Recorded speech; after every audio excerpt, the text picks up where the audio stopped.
The day Earth's battleship arrived in the Zenari system, the entire galaxy held its breath. The Galactic Union had always dismissed humanity as a minor species, a backwater race from the Sol system that barely had a seat at the interstellar table. To them, humans were insignificant, useful as mercenaries, laborers, or traders, but not a real power. Certainly not a threat. That changed when the Behemoth arrived. The battleship was unlike anything the galaxy had ever seen. It was not sleek like the elegant warships of the Elvery, nor did it have the organic, flowing architecture of the Zith. No, the Behemoth was brutal in design. Sharp edges, thick plating, and weapon mounts bristling across its hull. It radiated power, not grace. And it wasn't alone. Flanking it were two smaller vessels, the Revenant and the Titan's Fist, each one more menacing than any warship the Union had ever encountered. They came in response to the massacre at Proxima Centauri. The Drath Collective, an insectoid race that ruled half the known galaxy, had made a fatal mistake. They had destroyed a human colony, assuming Earth would bow down like so many other races before them. The Drath thought humanity would beg for mercy. Instead, they got the Behemoth. The Galactic Union's diplomats scrambled for answers. They sent frantic messages to their allies, urging them to prepare for what was coming. The Drath, however, laughed. To them, humans were nothing but pests, a minor inconvenience. They gathered their fleets, ready to swat away whatever Earth dared to throw at them. And then the Behemoth opened fire. The first volley shattered the lead Drath battleship in an instant.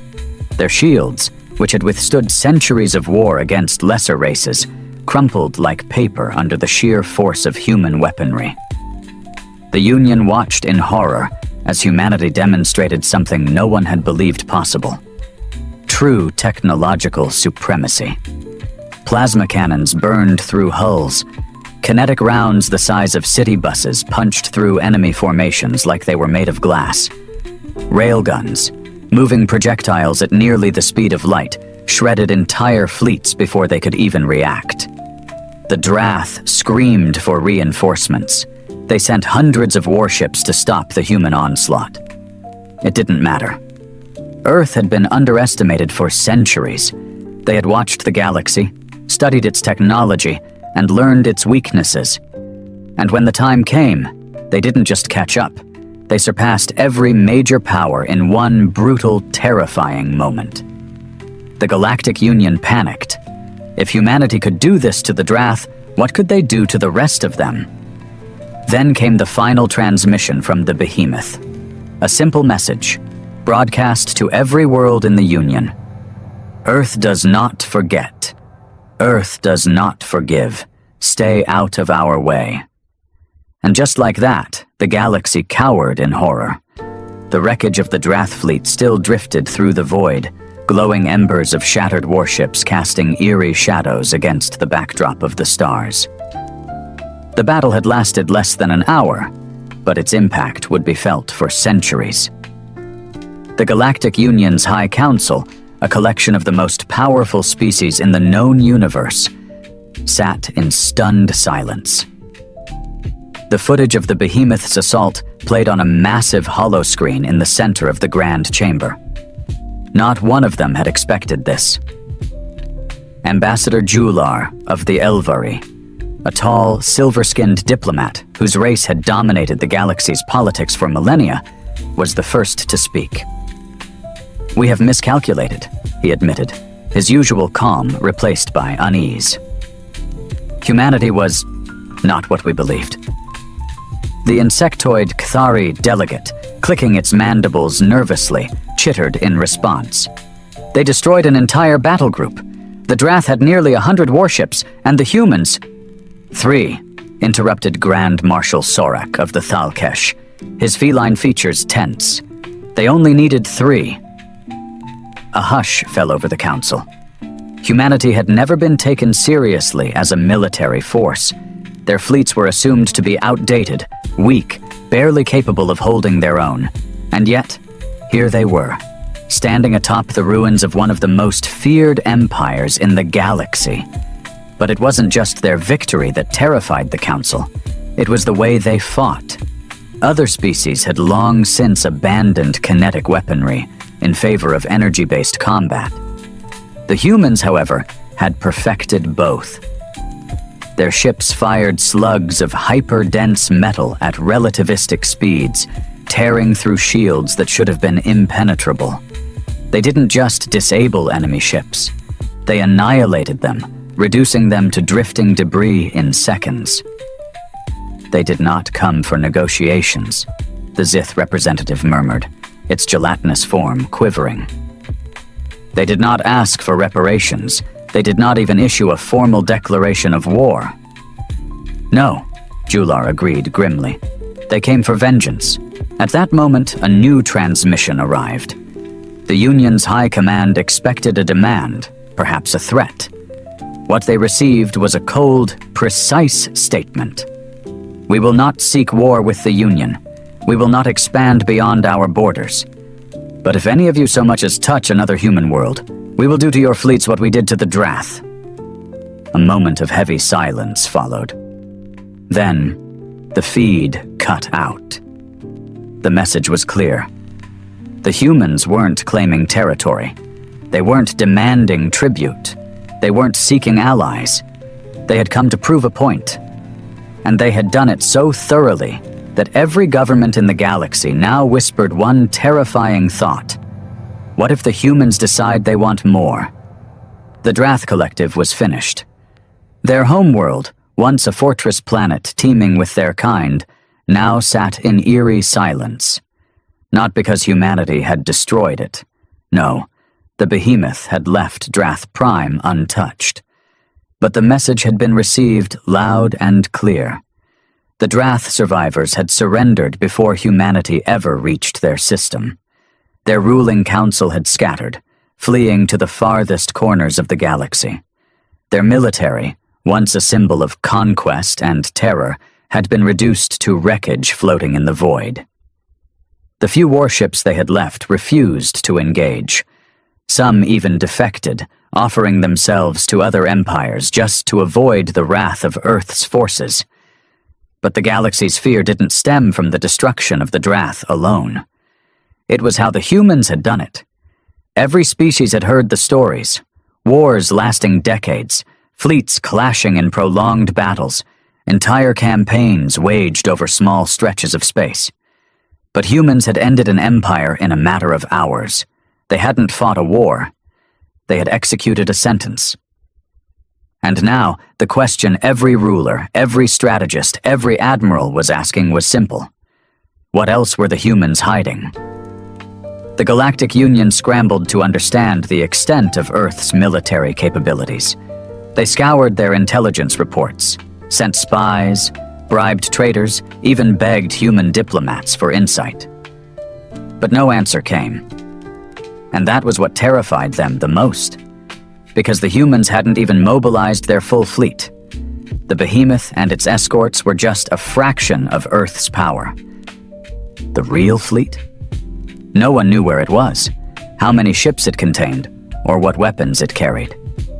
For the first time in history, the galaxy wasn't afraid of an empire trying to conquer it. They were afraid of an empire that had no interest in conquest. An empire that only acted when provoked, but when it did, left nothing behind. The Elvari Confederation, once one of humanity's biggest critics, quietly withdrew their patrols from human borders. The Kthari, who had once enslaved human prisoners of war, suddenly abolished all forced labor programs. And the Zith, who prided themselves on their neutrality, refused to speak on the matter at all. Even the Galactic Union's ruling body, usually so quick to pass sanctions and dictate the course of interstellar politics, did nothing. Because deep down, they all knew the truth. If humanity ever decided to truly go to war, nothing in the galaxy could stop them. The silence following humanity's display of power stretched across the stars. No species dared to provoke them. and for the first time in galactic history, a single force had become untouchable. Even the most war-hardened empires, those who had once laughed at the idea of human supremacy, now whispered in hushed voices about the Behemoth. But while the galaxy cowered, humanity was not idle.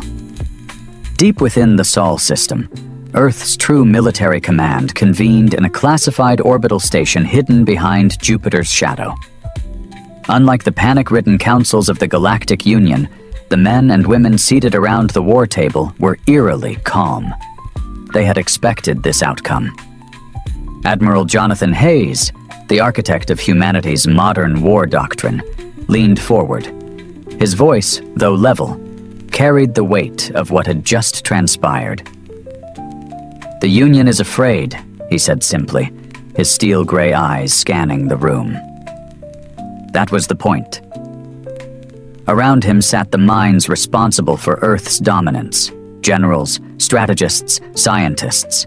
Not a single one of them was celebrating. There were no toasts, no boasts of victory. Humanity had won a battle, but their true war had only just begun. A woman with sharp features and a data slate in her hand cleared her throat. "The Drath are shattered. Their economy will collapse in a matter of months. Reports indicate that smaller factions are already carving up their remains." Hayes nodded. That was expected. The moment the Drath showed weakness, the vultures of the galaxy would descend upon them. It was how power worked out here. Another officer, a younger man with dark skin and a cybernetic eye, spoke next. "The Union hasn't made a move against us, but we've intercepted transmissions between the Elvery and the Zith. They're running simulations, testing out hypothetical conflicts with Earth." A smirk crossed Hayes' face. "And?" The officer hesitated, then exhaled. "None of their models show them winning." A chuckle rippled through the room, but it wasn't one of amusement. It was the kind of laugh shared between soldiers who knew a terrible truth. Hayes leaned back, interlacing his fingers. "Then we proceed as planned." The woman across from him narrowed her eyes. "You think they'll still test us?" "They always do," he said. "Fear doesn't last forever. Eventually, someone will get brave. They'll think we got lucky against the Drath, that we don't have the numbers to fight a prolonged war, that they can unite against us. And when they do..." Hayes' smirk faded. His voice was cold, certain. "We remind them why the galaxy should be afraid." The room fell silent. There was no bloodlust in their expressions, no cruelty in their words. But there was certainty. The galaxy had made the mistake of underestimating humanity once. They wouldn't get a second chance. The days following the destruction of the Drath fleet sent ripples through the galactic community. Every major empire, every ruling council, and every warlord in the known systems was left with the same thought. What have we done? For centuries, humanity had been treated as little more than an afterthought. A species confined to its small sector of space, scrapping for resources, barely keeping up with the great powers of the universe. They had been useful, sure, hired as mercenaries, traders, explorers, but no one had ever truly feared them. Not until now. And yet, fear alone was not enough to keep the galaxy at bay forever. Admiral Jonathan Hayes knew this better than anyone. Sitting in the command center of Earth's secretive black station, he watched as dozens of intelligence reports scrolled past his screen. The Galactic Union was rattled, but rattled did not mean defeated. It meant they were thinking. It meant they were planning. And eventually, it meant they would act. The war against the Drath had not been a war. It had been an execution. But the next war? The one that Hayes knew was inevitable? That one would be different. "Sir," a voice interrupted his thoughts. Commander Elise Carter stood at attention, her expression grim. "We've detected an increase in fleet movements along our borders." Hayes exhaled slowly. Which factions? The Elvari Confederation and the Zith Dominion are reinforcing their defensive lines. We've also intercepted a Union-wide transmission. Carter tapped on her holopad, and the message appeared before them. A grainy recording of High Chancellor Orlan, one of the most powerful political figures in the galaxy, flickered to life. The reptilian leader's voice was measured but heavy with tension. The events at Proxima Centauri have shown us a terrifying truth. Humanity possesses weapons beyond anything we have prepared for. Their fleet, once dismissed as primitive, is capable of annihilation on an unprecedented scale. We must not allow ourselves to be divided by fear. We must stand together. We must find a way to ensure that such a force is never again unleashed upon the galaxy. Hayes snorted. They're uniting against us. Carter nodded. It's only a matter of time before they attempt something. They're scared, Hayes said, but fear breeds desperation. They won't sit idle forever. They'll try to learn our secrets, infiltrate our systems, maybe even launch a preemptive strike. We're monitoring all possible incursions, Carter assured him. No ships have crossed into our space, yet. Hayes stood, walking over to the massive viewport overlooking Jupiter's stormy expanse. Black Station wasn't visible to the naked eye. It was hidden deep within the planet's radiation belt, undetectable to any known sensor technology. It was the beating heart of humanity's war machine, the place where their most dangerous projects were developed in secrecy. What about our own movements? He asked. Carter hesitated. Fleet Command is holding the Behemoth back at Titan Station, awaiting further orders. But... She glanced at him. Sir, with respect, the Union won't stay defensive forever. They're building alliances as we speak. If they come for us, they'll do it together. Hayes turned back to her, his expression unreadable. Then we'll need to make sure they never come for us. Carter frowned. Are you suggesting a first strike? No, Hayes said. Not yet. But we need to show them that fear is the correct response. That there is no winning against us. We don't start wars, Carter. He exhaled. We end them before they begin. Carter didn't respond immediately, but the weight of his words hung between them. The galaxy was on edge, waiting to see if humanity would make another move. And that was exactly where Hayes wanted them. Begin deployment of Ghost Fleet Protocol, he ordered. Let's remind the galaxy that no matter where they hide, no matter how many alliances they forge. He turned back to the viewport, watching Jupiter's storms rage below.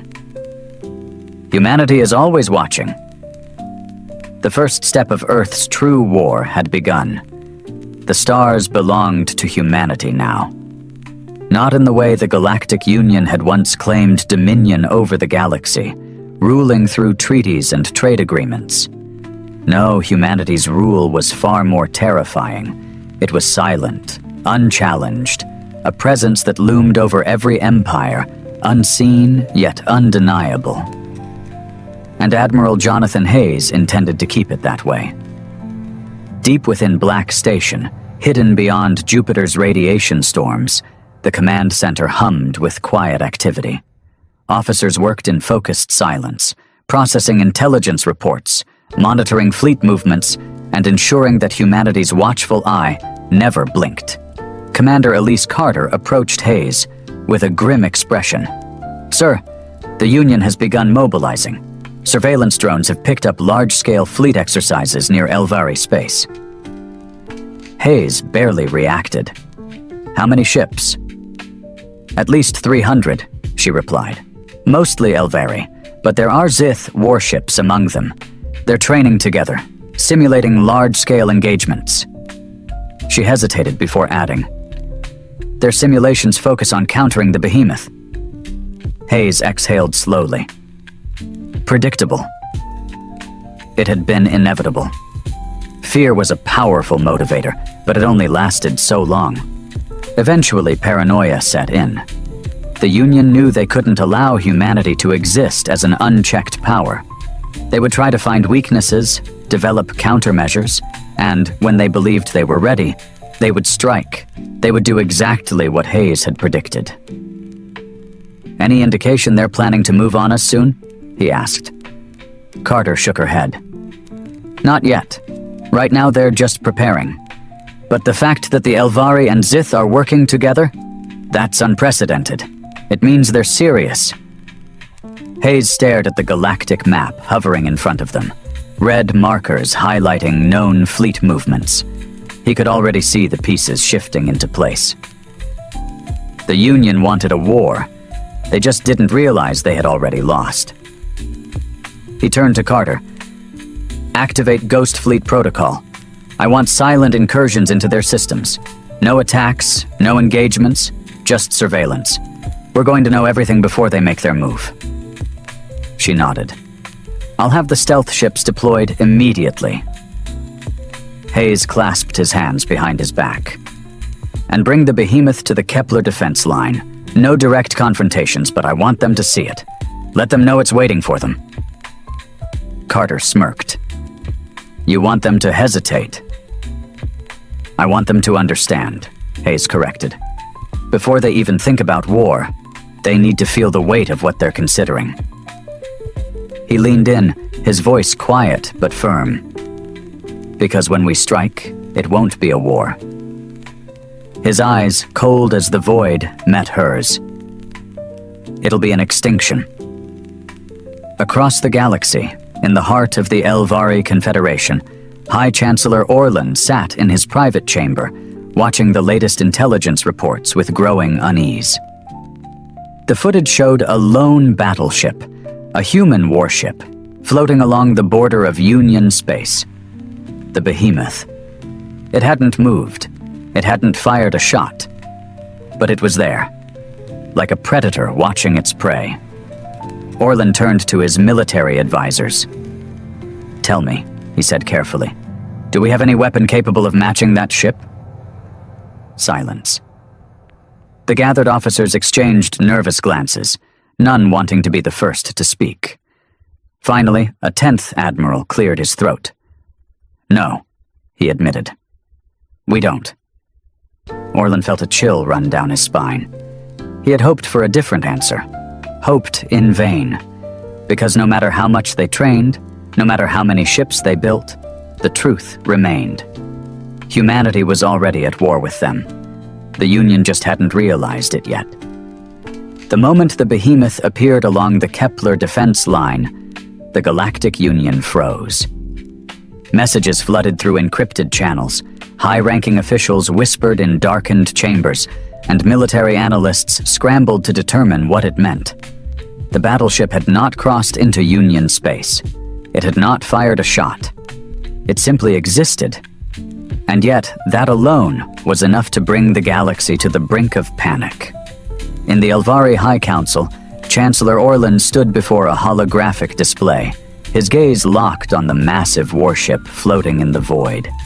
Even from millions of kilometers away, its presence was suffocating. An aide leaned in, voice hushed with barely concealed terror. "Sir, our forces remain on high alert. We've positioned 3 fleets along the sector border, but..." He hesitated. "But what?" Orlan snapped. The aide swallowed hard. "We have no idea what's inside that ship. We don't even know the extent of human technology." That was the problem, wasn't it? Humanity had revealed only what they wanted the galaxy to see. They had unleashed the Behemoth against the Drath, yes. But what if that was just a distraction? What if their true weapons, their true warships, were hidden somewhere beyond the reaches of known space, waiting for the right moment to strike? Orlan turned to his military advisors. "Tell me we have something, some countermeasure." A Zith strategist clicked his mandibles. "We've been running combat simulations against the Behemoth. Every scenario ends in catastrophic loss." The room fell into silence. Orlan clenched his fists. He had been prepared for war, but not this kind of war. Not one where his people were already outmatched before the first shot was even fired. We cannot allow ourselves to be paralyzed by fear, he said finally. The humans have power, yes, but they do not rule us. If they think they can intimidate the Union into submission, they are mistaken. One of the Elvari generals stepped forward. Do you propose an attack, Chancellor? Orlan hesitated. That was the question, wasn't it? Strike first or wait for the inevitable. Either choice carried its own kind of death sentence. No, he said at last. Not yet. But we will prepare. Across the galaxy, preparations for war began. Meanwhile, aboard the Behemoth, Admiral Jonathan Hayes stood on the bridge, watching the distant Union fleets through the viewport. They were gathering like insects, their ships tiny specks in the darkness, bristling with weapons yet afraid to come closer. Good. Commander Elise Carter approached him, datapad in hand. Union forces are holding position. No aggressive movements. They're afraid, Hayes said simply. She hesitated.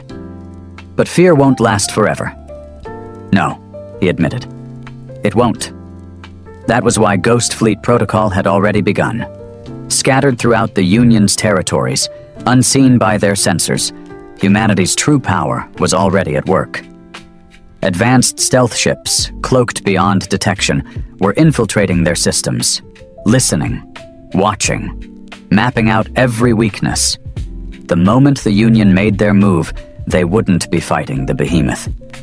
They wouldn't even be fighting the full force of Earth's fleet. They would be fighting an enemy that already knew their plans, an enemy that had already won. Hayes turned to Carter. Deploy the next phase. The Union thinks they still have a chance. A slow smile crossed his face. Let's show them how wrong they are. In the cold depths of space, where light barely reached and silence reigned, Ghost Fleet protocol was in motion. No one in the Galactic Union saw them. No sensors detected their approach.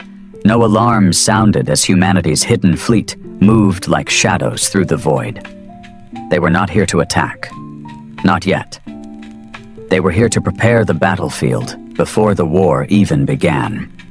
Aboard the Union's Central Defense Station, Zeraxis Prime High Chancellor Orlan sat in his war room, surrounded by his top generals and admirals.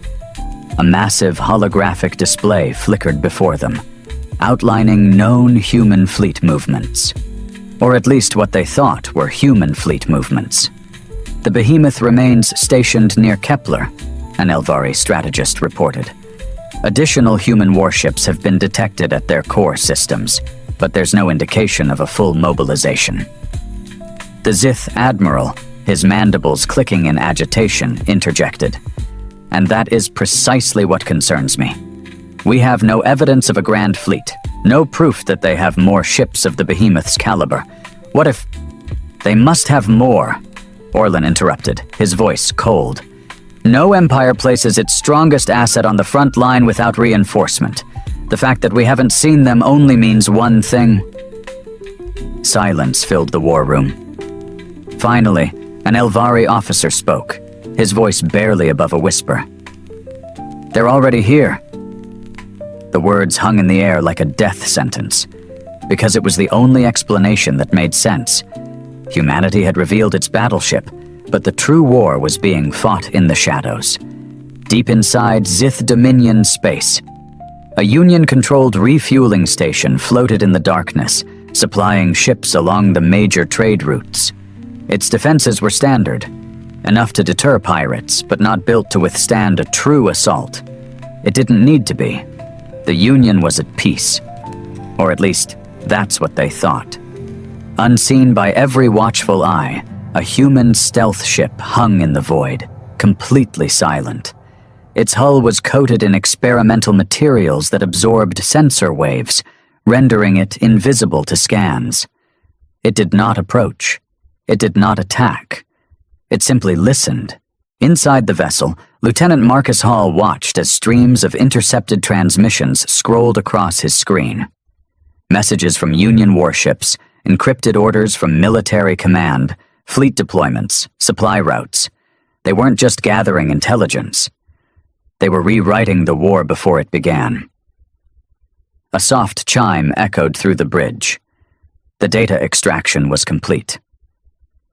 Hall turned to his team. "Send the package to Black Station. Let High Command know where to strike." The information surged through encrypted channels, traveling undetected through the vast galactic network. Within hours, Earth's top strategists would know the location of every major fuel depot, supply station, and weak point in the Union's infrastructure. By the time the Union fired its first shot, they would already be bleeding out. Back on the Behemoth, Admiral Hayes stood on the command deck, reading the latest intelligence reports from Ghost Fleet. His officers awaited his orders, but they already knew what was coming. "It's time," Hayes said, his voice calm. "Send the next message to the Union." Commander Carter nodded, transmitting a simple, untraceable signal across all Union channels, a message that needed no explanation. "We are already inside your walls." And with that, humanity's war had already begun. Panic spread like wildfire through the Galactic Union. The message, simple, chilling, had been broadcast across every secure military channel. "We are already inside your walls." No one knew where it came from. No transmission logs, no traceable source. It had simply appeared, as if humanity itself had whispered it into their ears. Chancellor Orlan stood in his private chamber, staring at the words repeating on his holoscreen. His claws twitched in agitation. "What does this mean?" he demanded. A Union intelligence officer, his Elvari skin paler than usual, swallowed hard. "It means, Chancellor, they're already here." Orlan's blood ran cold. "How? How could they have infiltrated us so quickly?" The officer shook his head. "We don't know. There have been no confirmed intrusions, no breaches in our security systems, no sign of human fleets inside our borders. And yet, the message was clear. The humans wanted them to know. Somewhere, somehow, they had slipped past the Union's defenses. They weren't attacking. They weren't negotiating. They were simply waiting. It was psychological warfare at its purest. The worst part? It was working. Aboard the Behemoth, Admiral Jonathan Hayes stood on the bridge, watching the incoming data streams from Ghost Fleet. Their silent incursions had gone undetected. Every major refueling station, supply line, and fleet deployment was now logged in Earth's war database. They knew everything. Commander Carter approached. "Union forces are scrambling. Their fleets are repositioning defensively, but it's chaotic. They don't know where we'll strike." Hayes nodded. "Good." "They're scared," Carter continued, "but fear only buys us time. Eventually they'll take action." Hayes glanced at the galactic map hovering before him. The Union's forces were spread thin. They had no central rallying point, no single command hub that could withstand a full-scale engagement. If war came, they would shatter like glass under a hammer. But that was not the plan. Not yet. "They'll come to us first," Hayes said. "That's the nature of frightened empires. They don't attack immediately. They probe. They test boundaries, send spies, maybe even a small fleet to gauge our response." Carter frowned. "You're suggesting they'll poke the bear?" "They don't think we're a bear, Commander," Hayes said with a small smirk. "They think we're a sleeping giant. They'll try to wound us first. See if we react." Carter's eyes darkened. "And when they do?" Hayes' voice was steel. "We won't react. We'll end them before they understand what's happening." He turned back to the display. "But first, we let them think they have control. Give them space to breathe. Let them believe they're making the right moves." Carter exhaled slowly. "We're playing the long game, then." Hayes nodded. "And when the time comes," his eyes gleamed like a predator waiting for the kill, "we take everything from them." The Galactic Union was unraveling. In the weeks following humanity's message, "We are already inside your walls," the once mighty alliance of empires had begun to fracture. Fear gripped their leaders. Paranoia spread like an infection. No one trusted their own security. No one knew where the humans were hiding, or if they had already infiltrated the highest levels of their governments. The worst part? There was no proof of any actual infiltration. No human agents had been caught. No data breaches had been detected. No sabotage had occurred. And yet they all believed it had. The Zith Dominion purged hundreds of suspected human spies, only to realize too late that they had executed their own intelligence officers. The Elvari Confederation imposed strict security measures, limiting interstellar travel and tightening border controls, suffocating their own economy in the process. The Union was tearing itself apart. And Admiral Jonathan Hayes watched it all unfold from the bridge of the Behemoth. Inside the Elvari High Council chamber, Chancellor Orlan sat at the head of a long, gleaming table. His advisors gathered before him. The room was dimly lit, an unspoken acknowledgement of their desperation. The once proud leaders of the Union now whispered like hunted prey. "We must act," an Elvari general said.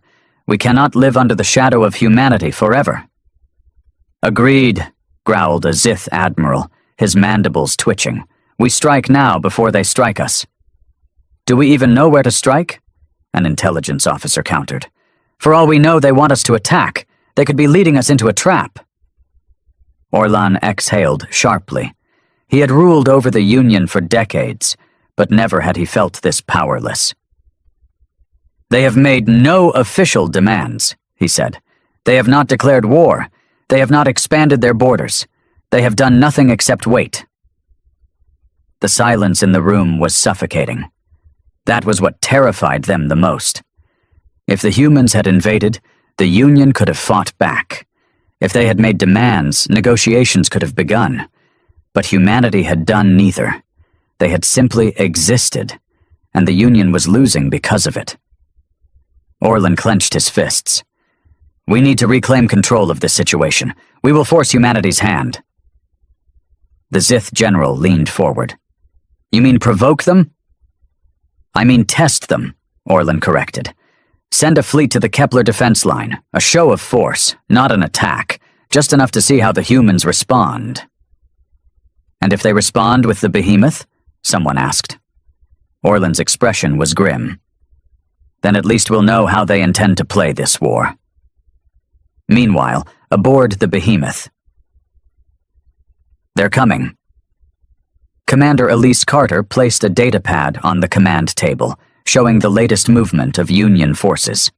A fleet of nearly 200 warships had begun mobilizing toward the Kepler defense line. Admiral Hayes studied the data in silence. "They won't attack," he said finally. "Not yet. This is a test." Carter nodded. "They want to see if we'll back down." A slow smirk crossed Hayes' face. "Then let's teach them what happens when you test humanity." He turned to his officers. "Deploy Project Revenant. Let them see what they should be afraid of." Carter's eyes widened slightly. "Are you sure?" "We haven't revealed it yet." Hayes' voice was calm. "Certain. It's time the Union learned that the Behemoth isn't the worst thing humanity has built." Hours later, at the Kepler defense line, the Union fleet arrived in formation, weapons powered but not armed, an unmistakable show of force.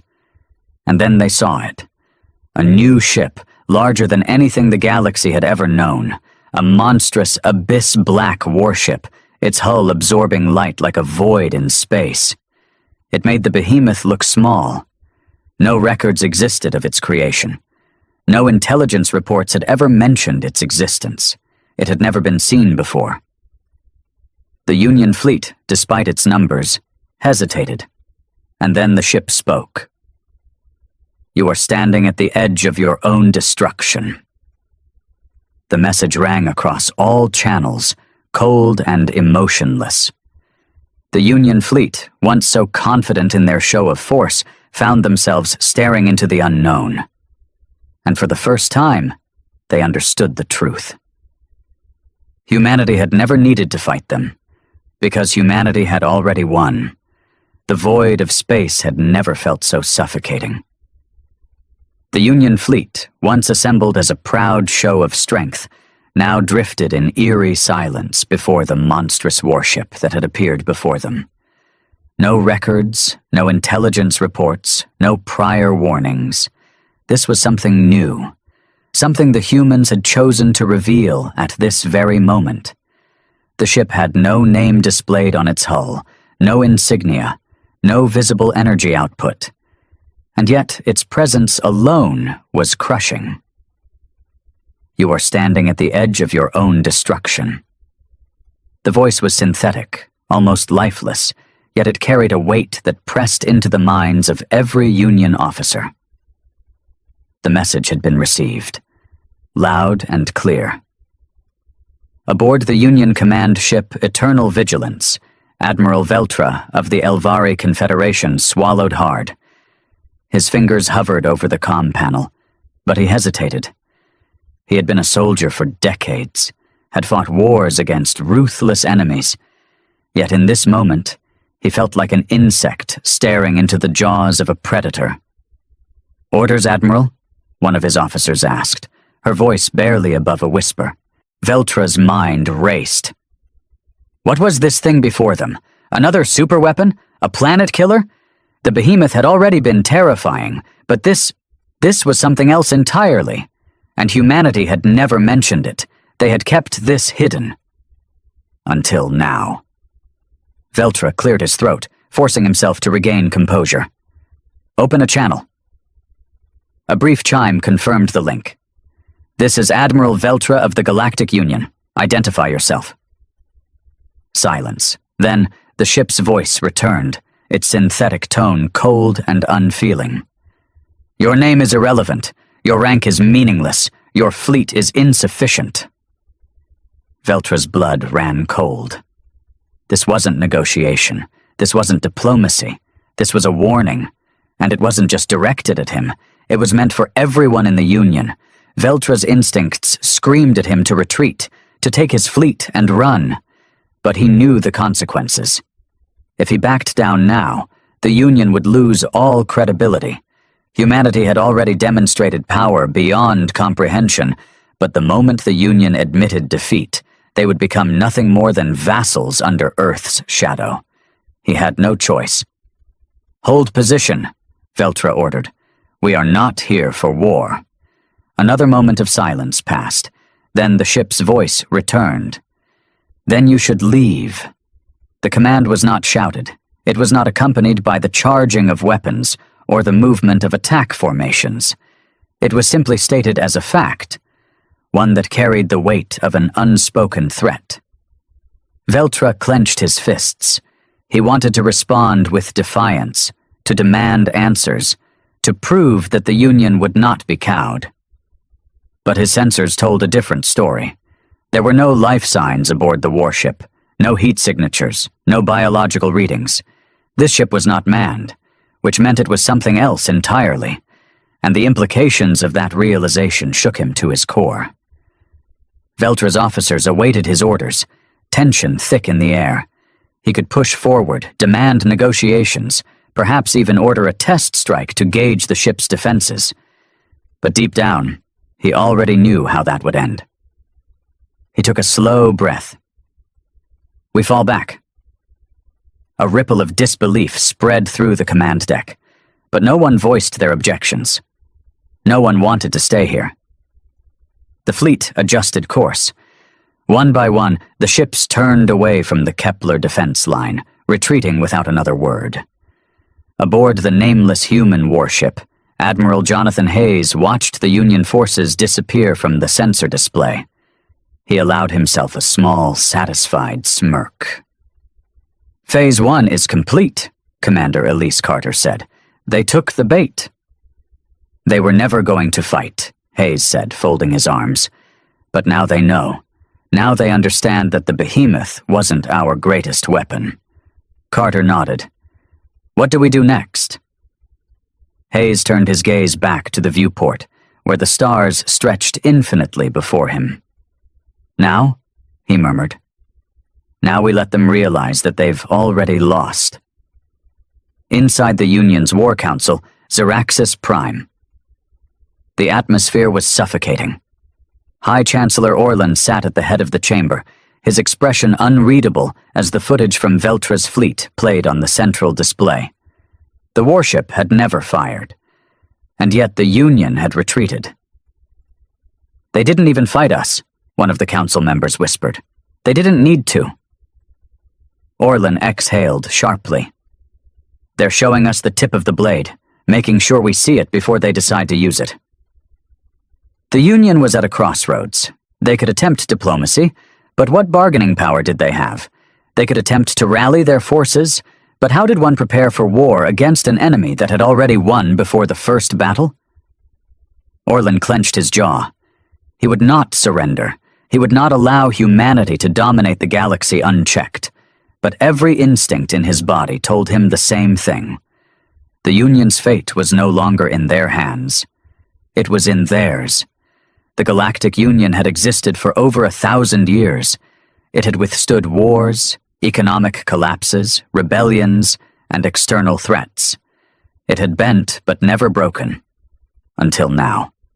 Humanity had done something no empire, no warlord, no species had ever accomplished. They had shattered the Union's will without ever firing a second shot. Across the galaxy, fear took root in every major power.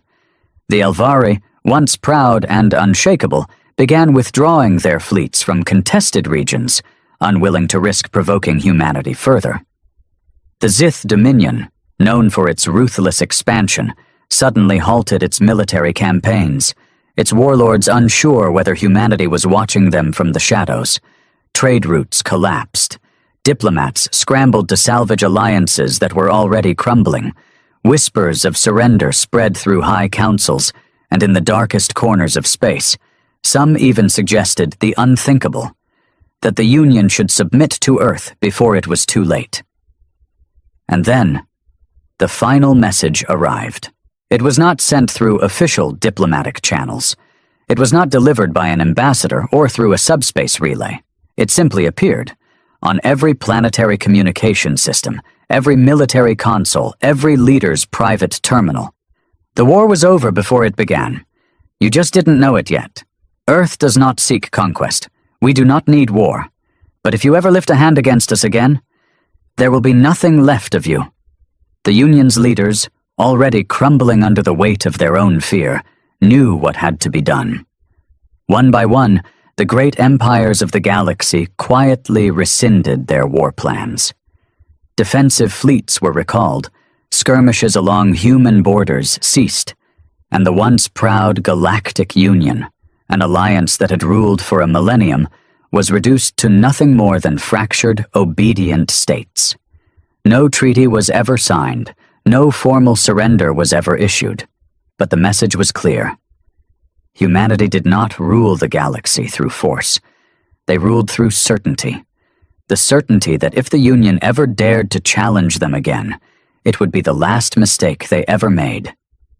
As he watched the last of the Union's fleets withdraw from contested space, Admiral Jonathan Hayes allowed himself a rare moment of satisfaction. The war had never been about territory. It had never been about conquest. It had been about setting a precedent. Humanity had been underestimated for too long. That era was over. He turned to Commander Elise Carter. It's done. Carter nodded, exhaling. What happens now? Hayes smiled faintly. Now, we watch. And we wait. Because there would always be someone who forgot the lesson humanity had taught the galaxy today. And when they did, Earth would be there to remind them.